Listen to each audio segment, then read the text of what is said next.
En nombre del Padre, del Hijo y del Espíritu Santo. Amén. Amados hermanos, en nuestro Señor Jesucristo nos encontramos en el domingo 23º después de Pentecostés, pero hace 2 domingos que tenía que hacer una corrección o aclaración del domingo 20, cuando hablaba de la comparación que hacían algunos entre el centurión y el régulo, y dije que San Juan Crisóstomo los confundía.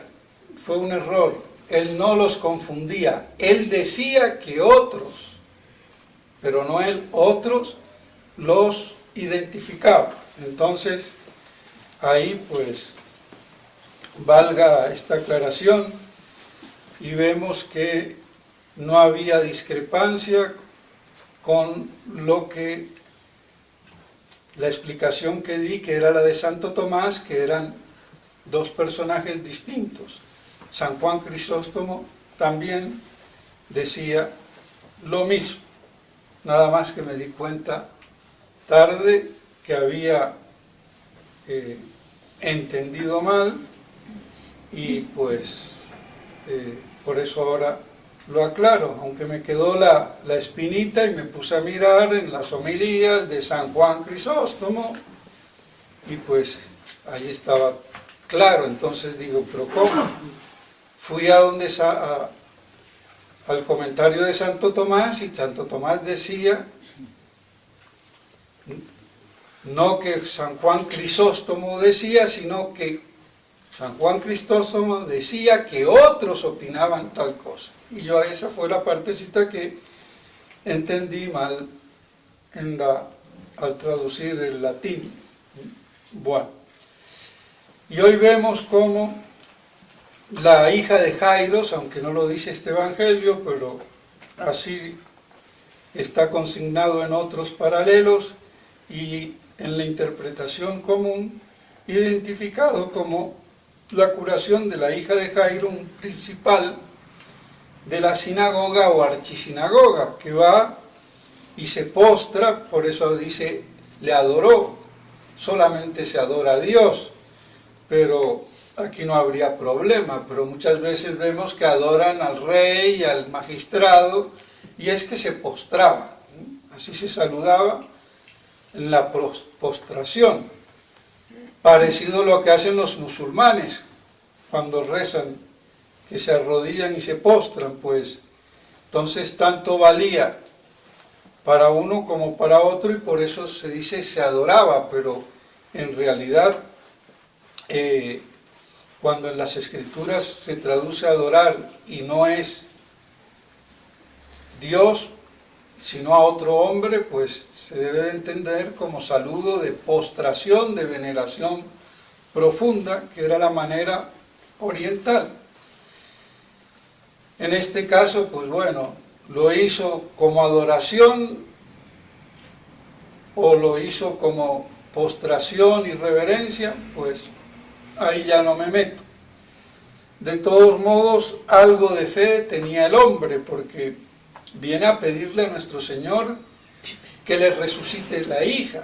Bueno, el padre Castellani dice que nuestro Señor nadie le pidió nunca que resucitara a nadie, sino que esta, por ejemplo, estaba casi muriéndose, y pues bueno, entonces que no estuviera difunta. Yo no me pongo a veces en esos detalles, porque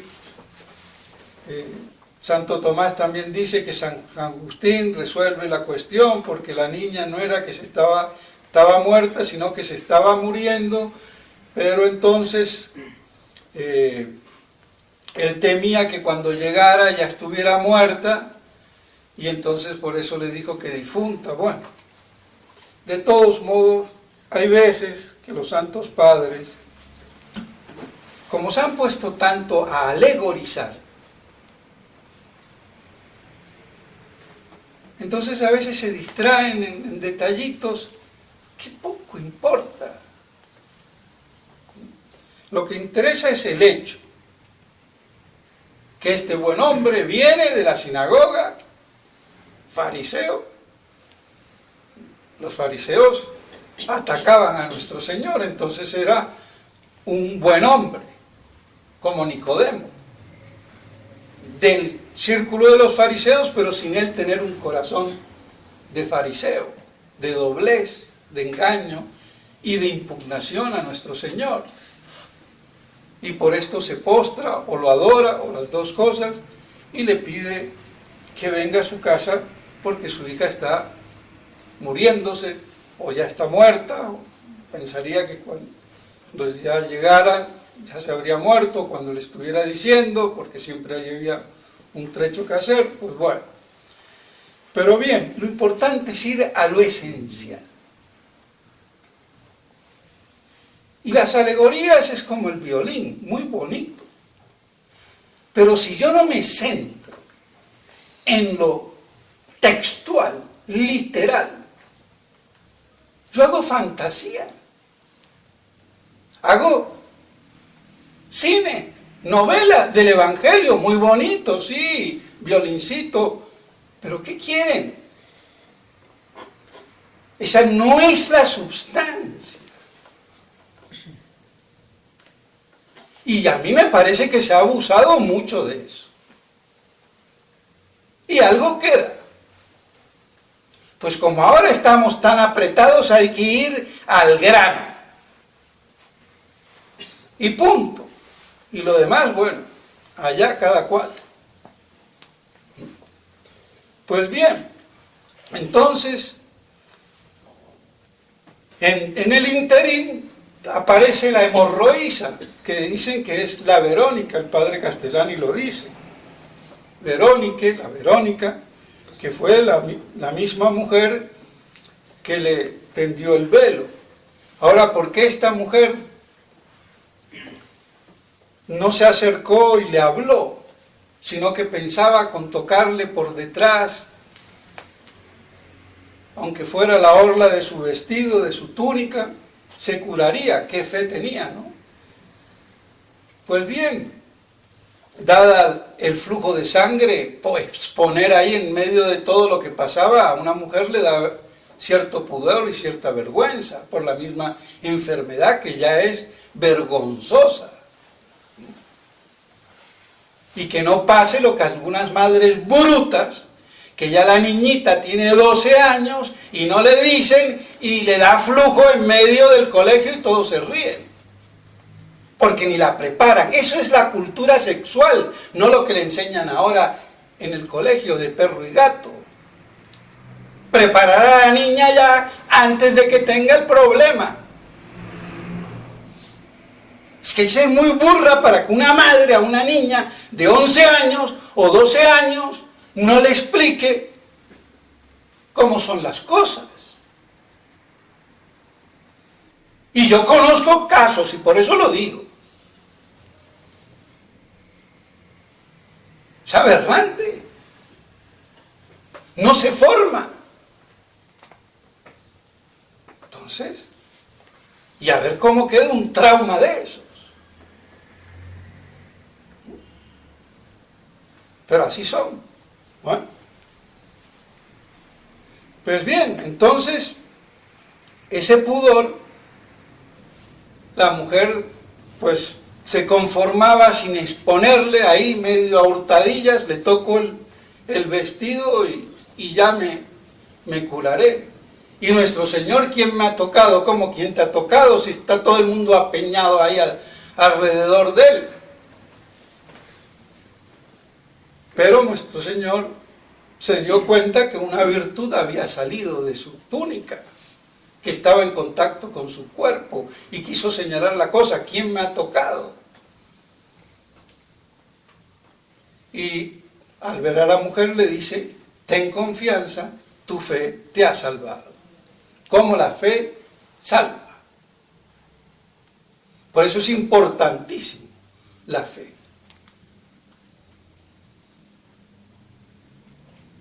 Y no lo debemos de olvidar, esta crisis de fe, donde se nos está derrumbando el edificio, pero desde el fundamento, la fe misma.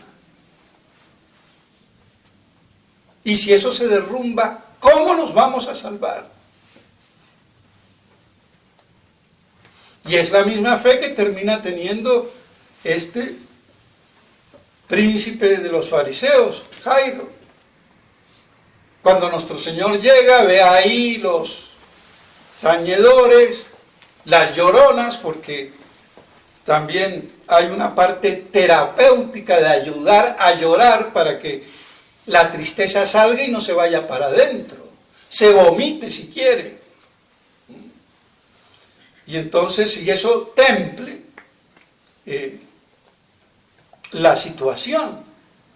Por eso entonces manda a callar a todo el mundo y que salgan, y ya en el recogimiento la levanta la niña y la deja con vida. Pues bien, entonces nos queda ese concepto de la importancia de la fe, que es lo que hoy está siendo atacado. Y no quiero dejar de hacer alusión a la epístola, porque una vez más es apocalíptica. Y al que no quiere una taza yo le doy 20, para que reviente. Porque San Pablo lo dice muy claro a los filipenses, que hay muchos que son enemigos de la cruz de Cristo. Viven pensando en el vientre, en las cosas terrenas, igual que nosotros. Confort y seguridad. Y que haya buenos políticos, ¿para qué? Para que yo seguir con el mismo confort. No para que impere la religión católica. No, todo lo contrario, libertad religiosa a la United Express. Porque somos todos libres, en mi estúpida conciencia, de determinar cuál es la verdad y cuál es el error, según me plazca. Cabecita de mosquito, si es que los moscos tienen cabeza. Entonces, vemos, y ya se me olvidó lo que iba a decir por ponerme allá. Pero bueno,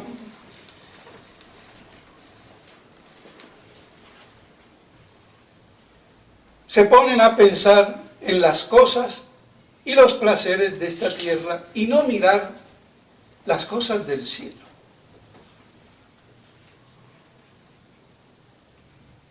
Y de allí, además, esperamos, y traducen, expectamos, por esperamos ardientemente al Salvador. Y todos seremos transformados. Y ya había venido nuestro Señor. Entonces está hablando de la parusía. Entonces le está diciendo, ojo, dejen de ser carnales, terrenales, mundanos, enemigos de la cruz, burgueses cómodos, piensan en el vientre.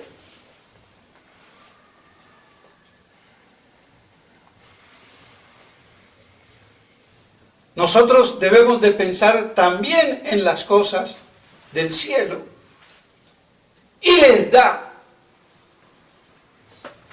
como referencia que también del cielo esperamos que venga el Salvador. Entonces está claro que les está diciendo de la parusía. ¿Cómo la parusía nos sitúa para no ser enemigos de la cruz, para no ser tan mundanos, tan paganos?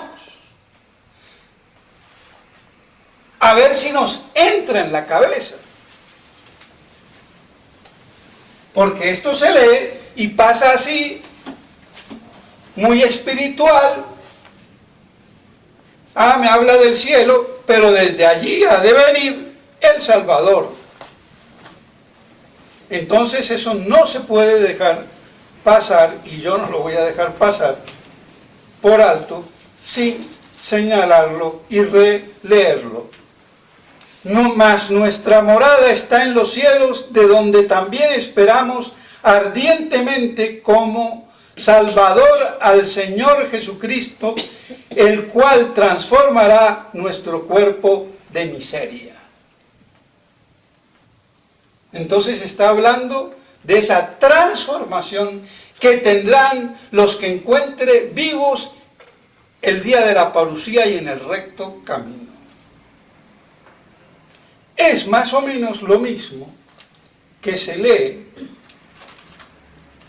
en la epístola de la misa de difuntos, de la primera misa de difuntos, de Corintios, la primera carta a Corintios. Voy a deciros una cosa misteriosa. No todos moriremos, pero todos seremos transformados. Y los muertos resucitarán incorruptibles y nosotros seremos transformados. Entonces hay algunos que no morirán y serán transformados y arrebatados a los cielos con los resucitados en la primera resurrección. Esto es lo que explica el milenarismo patrístico,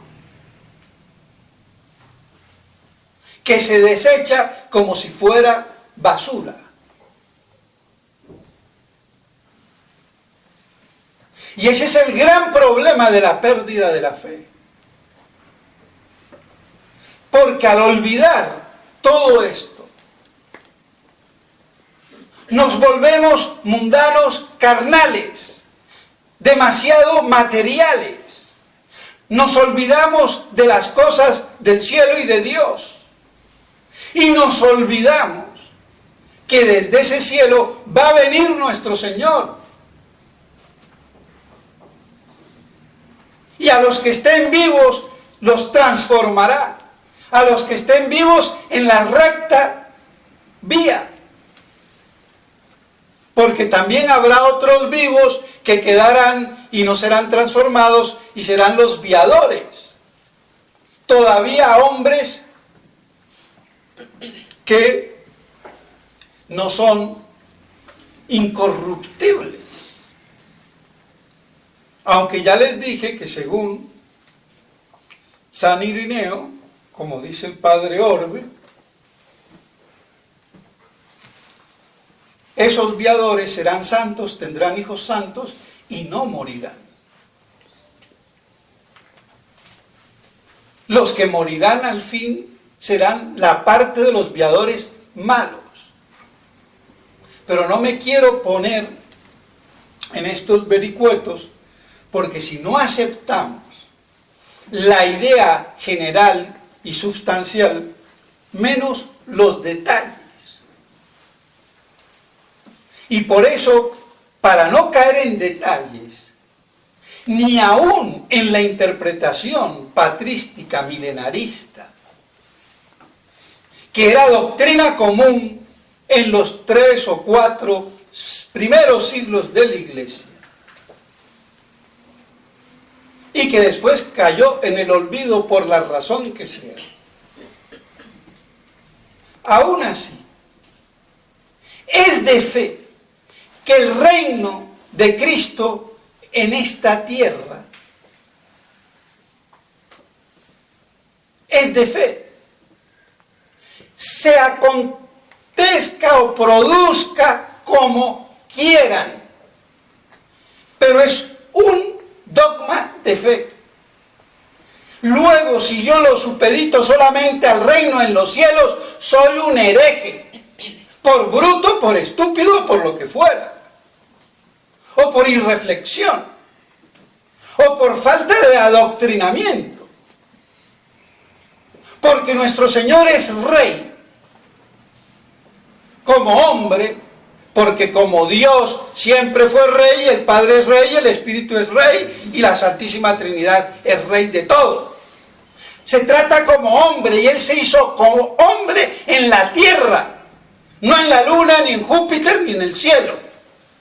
Entonces su realeza, su reyesía universal sobre todo el cosmos se origina en esta tierra. Y ese principado tiene que Él retomarlo de pleno derecho y hecho. Y ahora el príncipe de este mundo es Satanás, del cual pedimos en el Padre Nuestro que nos libere del mal, del maligno. En primer lugar. Y no simplemente de los males que a la niñita doncella bonita se le puede trastibillar el piecito y se rompe el tobillo cuando iba a declarársele el novio. Entonces, es un dogma de fe. Y por eso la exigencia de que impere nuestro Señor y después que ponga todo bajo sus pies y venza la muerte y venza o destrone a Satanás, príncipe de este mundo, al fin entregará el reino al Padre, mediando la segunda resurrección, que es distinta de la primera. Entonces vemos cómo se explican mejor las cosas que no entendemos.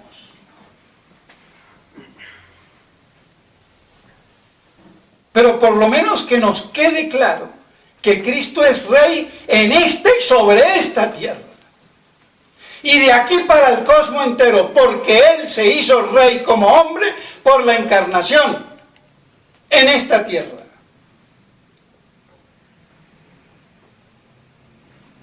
Y por eso la exigencia, que no basta que las cosas sean en el cielo bonitas.